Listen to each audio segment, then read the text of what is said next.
काल अमित भाऊंना मी विनंती केली होती की मला राज ठाकरे साहेबांना भेटायचंय, त्यांची मला वेळ मिळू शकते का. लगेचच राज ठाकरे साहेबांनी वेळ दिली, कारण त्यांनी मला विचारलं होतं की काय विषय. मी म्हणलं अजितदादांच्या बाबतीतलं जे काही ॲक्सिडेंट झालेला आहे, घातपात जो कुठला झाला आहे, त्याच्याबद्दलची माहिती आपल्याला मला द्यायची आहे. दादांचा विषय असल्यामुळे लगेचच्या लगेच मला तिथं वेळ मिळाला. आज इथं आल्यानंतर बराच वेळ त्यांनी सगळ्या घटना समजून घेतल्या. जी काय माहिती मी घेऊन गेलो होतो ती पूर्ण माहिती त्यांनी समजून घेतली, आणि ती माहिती समजून घेतल्यानंतर बोलत असताना त्यांनी सांगितलं की महत्त्वाचा विषय आणि सगळ्यात महत्त्वाचा प्रश्न एवढाच आहे की FIR पोलिसांनी का नाही घेतला. त्यांचा अभ्यास चांगला असल्यामुळे त्यांनी मला 2 दाखले दिले सुप्रीम कोर्टाचे, ज्याच्यामध्ये ॲक्सिडेंटल डेथ रिपोर्ट झाला असला तरी FIR घेता येतो, तो नागरिकांचा हक्क आहे. आणि एक दुसरा दाखला ज्याच्यामध्ये काही झालं तरी FIR घ्यावाच लागतो पोलिसांचा, हा दुसरा दाखला त्यांनी तिथं दिला होता.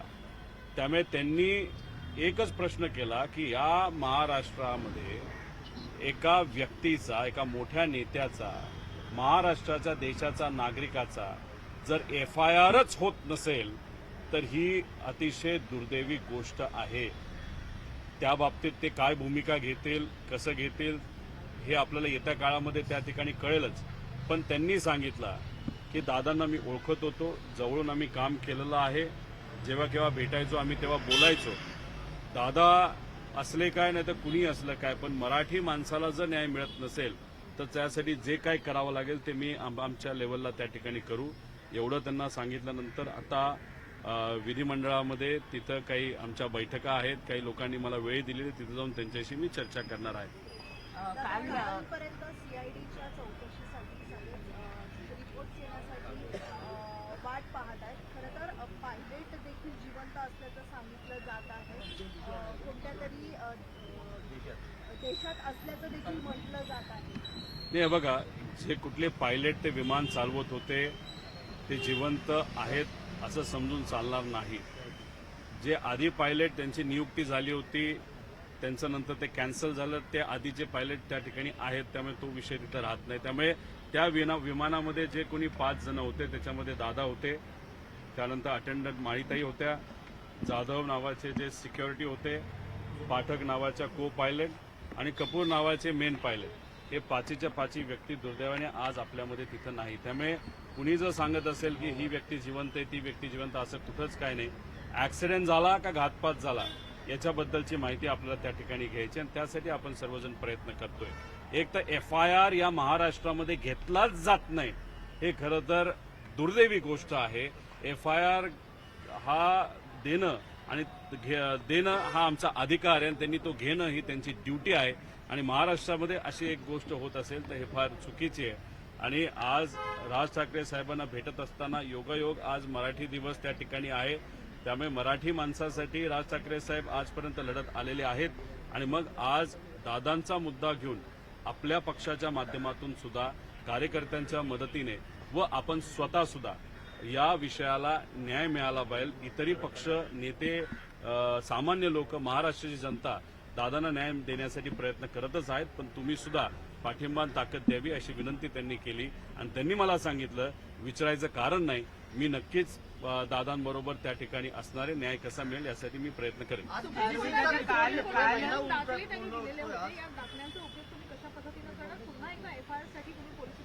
नाही, एकतर काय आहे की माझ्यावर टीका काही सत्तेतले लोक आणि नेते तिथं करतात.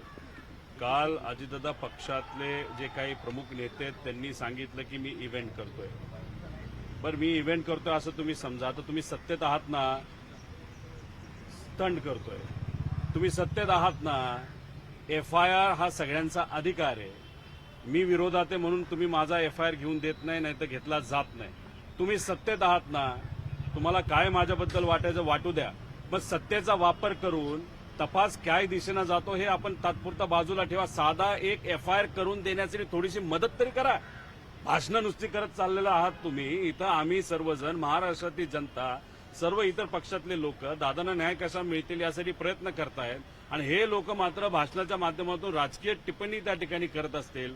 आणि दुर्दैव असं त्या भाषणामध्ये एक तर महाशय असे बोलले की म्हणजे नवीन पर्व त्या ठिकाणी सुरू झाले. अजित पर्व संपणारच नाही, कारण का लोकांच्या मनामध्ये दादांप्रती प्रेम आहे आणि ही घटना घडली त्याबाबतीत शंका आहे. त्यामुळे दादांना न्याय देण्यासाठी त्या नेत्यांना जर प्रयत्न करायचा असेल तर आज ती वेळ आहे. आज FIR घेण्यासाठी कुठेतरी प्रयत्न करा. आणि FIR का घेतला पाहिजे एक जनतेने सुद्धा समजून घेतलं पाहिजे. FIR मध्ये जे मुद्दे घेतलेले आहेत, ज्यांच्याबद्दलचे आपण FIR करणार आहोत, जेव्हा हा विषय CID कडे असतो नाहीतर CBI कडे जातो. FIR झाला की त्या एजन्सीला त्या विषयामध्ये इन्व्हेस्टिगेशन करावंच लागतं. त्यामुळे FIR असणं हे महत्वाचं आहे, तो आपला अधिकार आहे. आणि जे मुद्दे आपण घेऊन जातो त्याच्यात जर आपण इन्व्हेस्टिगेशन नाही केलं तर हे क्रिमिनल इन्व्हेस्टिगेशन होणार नाही, फक्त ऍक्सिडेंटचं तिथे इन्व्हेस्टिगेशन होईल. म्हणून ही भूमिका त्या ठिकाणी आम्ही घेतो. हे बघा, जे मुरली मोहोळ साहेब आहेत ते या देशाचे स्टेट एव्हिएशन मिनिस्टर तिथं आहेत. आता त्यांनी तिथं सांगितलं होतं की 1 महिना होण्यापूर्वी दुर्घटनेला आमचा रिपोर्ट तिथं आला पाहिजे. उद्या 1 महिना पूर्ण होतोय. आता 1 महिना तुमच्या हातामध्ये होता. आता प्रिलिमिनरी रिपोर्ट तुमचा कधी येतोय हे आम्ही बघतोय. आज उद्या येतोय, याच्याची वाट आम्ही बघणार आहोत. मी सोमवारी 11 वाजता मुंबई या शहरामध्ये तिथे एक प्रेस कॉन्फरन्स घेणार आहे. त्या माध्यमातून खरा रिपोर्ट काय असतो, काय पद्धतीने या घटनेमध्ये काय काय गोष्टी घडलेल्या आहेत हे मी तिथे सिद्ध करेन. आणि रिपोर्ट जो आज उद्या येणार आहे तो जर थातूर मातूर दिला, नावापुरता दिला, तर महाराष्ट्राची जनता यांना सोडणार नाही. त्यामुळे थातूर मातूर साधा द्यायचा म्हणून एखादा रिपोर्ट तुम्ही देत असाल तर हे आम्हाला मान्य नाही. देत असताना योग्य पद्धतीचाच रिपोर्ट त्या ठिकाणी दिला गेला पाहिजे अशी आमच्या सगळ्यांची मागणी आहे. तुमच्यावर आरोप होतोय की तुम्हा सगळ्यांवरच म्हणजे शरद पवार पक्षावर की अजितदादांना अग्नी सुद्धा दिला नव्हता, तुम्ही विलिनीकरणाच्या चर्चा सुरू केल्या, सुनेत्रा पवार यांनी शपथ घेतली, तुम्ही त्यांचं अभिनंदन किंवा त्यांना शुभेच्छा कोणीही दिल्या नाही. काल सुद्धा मुद्दाम तुम्ही सगळा स्टंट केला, कारण काल त्यांना राष्ट्रीय अध्यक्ष घोषित केलं जातं. एक आपण सगळ्यांनी समजून घेतलं बाहेर तिथं कुणाची चर्चा झाली, कशी झाली हे त्यांनी सांगावं ना. नावं सांगा. कुठंच काय तिथं घडलेलं नाही. आम्ही सर्वजण तिथं दुःखात होतो. पवार साहेबांना सुद्धा तिथं शब्द निघत नव्हते, अशी तिथं परिस्थिती होती. तुम्ही जर बघितलं असेल की दुसऱ्या दिवशी कुठेही अडचण होऊ नये, लोकांना अडचण होऊ नये, तिथं कुठंतरी दंगल उसळू नये म्हणून लोकांच्या हितासाठी तिथं पवार साहेबांनी स्टेटमेंट देत असताना पवार साहेब काय कॅमेराकडे बघून स्टेटमेंट दिलेलं नाही, त्यांना वाचावं लागलं. कारण का पवार साहेब इतके भावनिक झाले होते, त्यांना शब्द फुटत नव्हते, म्हणून त्यांना काही गोष्टी लिहून दिल्या, त्या वाचल्या. ही आमची परिस्थिती होती. आणि याच्यात तुम्ही आज राजकारण करत आहात. आता तुम्हीच बघून घ्या की गेल्या काही दिवसांमध्ये विलिनीकरण हे शब्द आम्ही जास्त वापरले का त्यांनी जास्त वापरले. अजितदादा पक्षाचे जे कोणी चार जे लोक आहेत त्यांनी काय केलंय तर त्यांनी फक्त हे विषयाला जिवंत ठेवलेलं आहे. का? याच्याशिवाय त्यांचं महत्व तिथं दिसत नाही. मला फक्त या नेत्यांना एवढंच सांगायचं, राजकारण तुम्ही करा, आम्ही आमच्या लेवलला करू, पण आता राजकारणाची वेळ नाही. पण तुम्ही तुमच्या पक्षामध्ये आज राष्ट्रीय अध्यक्ष कोण झाले तर सुनेत्रा काकी झालेले आहेत. त्याच्याचबरोबर आज उपमुख्यमंत्री कोण आहेत तर सुनेत्रा काकी आहेत. त्यामुळे तिथं वागत असताना स्टेजवर आणि इतर गोष्टीमध्ये जरा सांभाळून वागा, कारण महाराष्ट्र तिथं बघतोय. एक तर महिलांचा आदर ठेवणं हे महत्वाचं आहे. आणि दादांची वचक काय होती, दादांचं प्रेम कार्यकर्त्यांवर होतं, आमदारांवर होतं आणि महाराष्ट्रावर होतं. पण या जे काही 4 नेते आहेत त्यांच्या वचक तर नक्कीच दादांचा तिथं होता. अहो काल आम्ही बघत असताना किती वाईट वाटलं. जायला जागा सुद्धा कुठं द्यायची तर ते नेते तिथे ठरवणार. कुणीतरी नेता काकींच्या खांद्यावर हात ठेवतो, कोणीतरी ओढतं, कुणी काय करतं. म्हणजे हे बघून महाराष्ट्राची जनता आम्हाला ह्या गोष्टी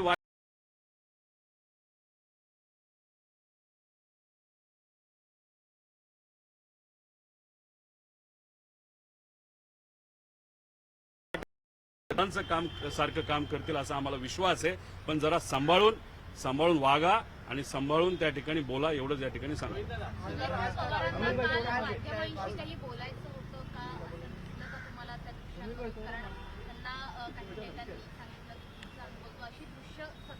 नाही, एक तर त्या सगळे भाषणं कुठं ऐकले नाहीत.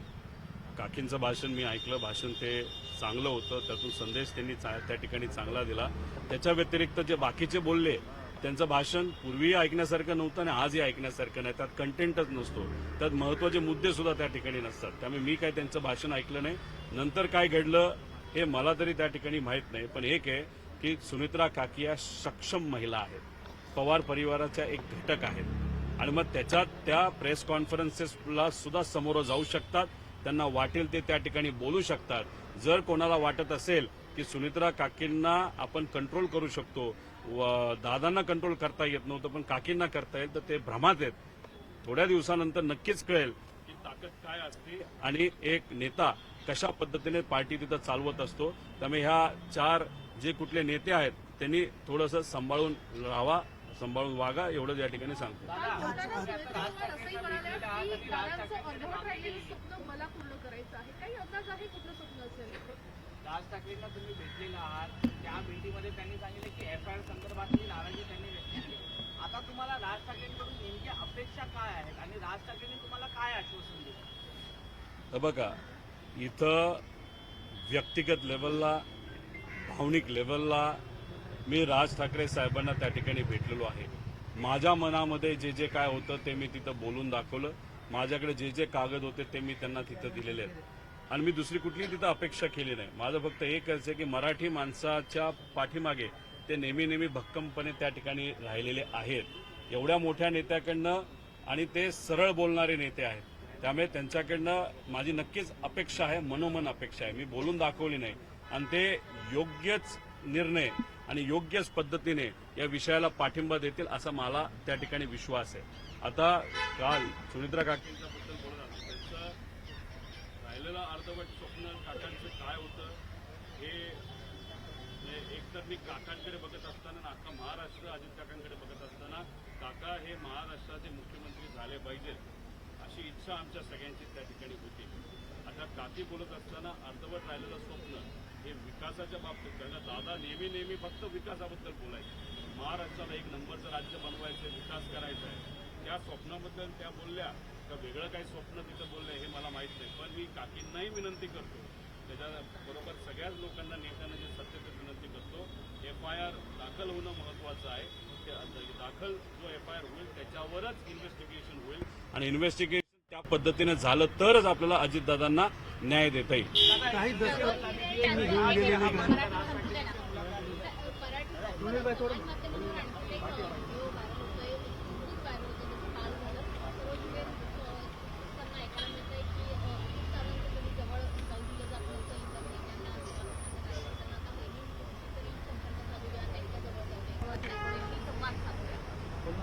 त्यांचं मत आणि सगळ्यांचं मत तेच ते 4 यांच्याबद्दल त्या ठिकाणी असावं, याच्या पलीकडे दुसरं कुठलं नाही. आणि एका महिला आमदारांनी ते बोलून दाखवलं, ते एका व्हिडिओवर आलं आणि ते लोकांपर्यंत पोहोचलं. याच्यावरनं समजून घ्या की एखाद्या नेत्याला जर आमदारांपासूनच लांब काही लोक ठेवत असतील, ते 4 लोक ठेवत असतील, तर मग बाकीच्यांचं काय. तरी दादा हे दादा असल्यामुळे त्या गोष्टी तशा होऊन देत नव्हते. पण तरी जर होत असेल तर काकींनी सुद्धा कुठंतरी सांभाळून राहिलं पाहिजे, एक पुतण्या म्हणून त्या ठिकाणी विनंती करतो. शोकसभेमध्ये जो व्हिडिओ दाखवण्यात आला त्याच्यामध्ये पण अजित पवार यांची कारकीर्द दाखवताना शरद पवार यांचा एकही फोटो दाखवला नाही. आणि दुसरी गोष्ट, 2022 नंतरचे अजित पवार दाखवले. 6 वेळा मुख्यमंत्री असलेल्या माणसाची कारकीर्द दाखवताना कमी पडले. माझं एकच मत आहे की साहेबांचा फोटो दाखवला का नाही दाखवला, लोकांना माहिती आहे की साहेबांचं अजित काकांवर प्रेम होतं, अजित काकांचं साहेबांवर प्रेम होतं आणि त्यांच्या जडणघडणीमध्ये पवार साहेबांचा काय वाटा हे दुनियाला तिथं माहिती आहे. महत्वाचं काय, तो व्हिडिओ बघत असताना आमच्या डोळ्यामध्ये जेव्हा पाणी आलं, पण मनामध्ये एक शंका होती आणि एक कुठंतरी खंत सुद्धा होती की अजितदादांचं काम हे 40 वर्षाचं राजकीय कारकीर्द त्यांची आहे, त्यांचं काम आहे. पण दाखवत असताना जेव्हा कॅश बॉक्सच्या पद्धतीने फक्त 2 वर्षाचाच विषय त्या ठिकाणी दाखवला, पण त्यांचं बाकीचं जे काम आहे, जेव्हा 85 सालापासून ते असेल ना, त्याच्या आधीपासूनचं असेल, तर तुम्हाला कोऑपरेटिव्ह मुवमेंट पासून बघायचं असेल, त्या गोष्टी दाखवल्या नाही.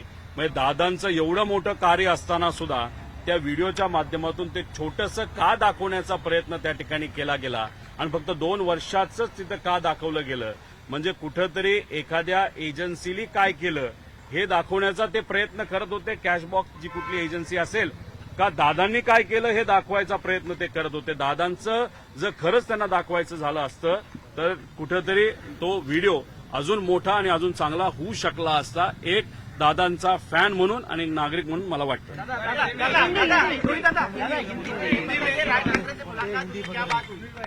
देखो, राज ठाकरे साहब को मैंने वहां पे डॉक्यूमेंट्स दिए हैं. एफआईआर नहीं हो रहा ये मुद्दा उनके सामने वहां पे मैंने प्रस्तुत किया. उसके साथ जो रिसर्च मैंने किया है वो डॉक्यूमेंट, जैसे अलग जो दूसरे बड़े नेता हैं जैसे राज ठाकरे साहब भी महाराष्ट्र के बड़े नेता हैं, उनको भी उसके बारे में भी इंफॉर्मेशन वहां पे मैंने दी है. उनका कहना है कि एफआईआर होना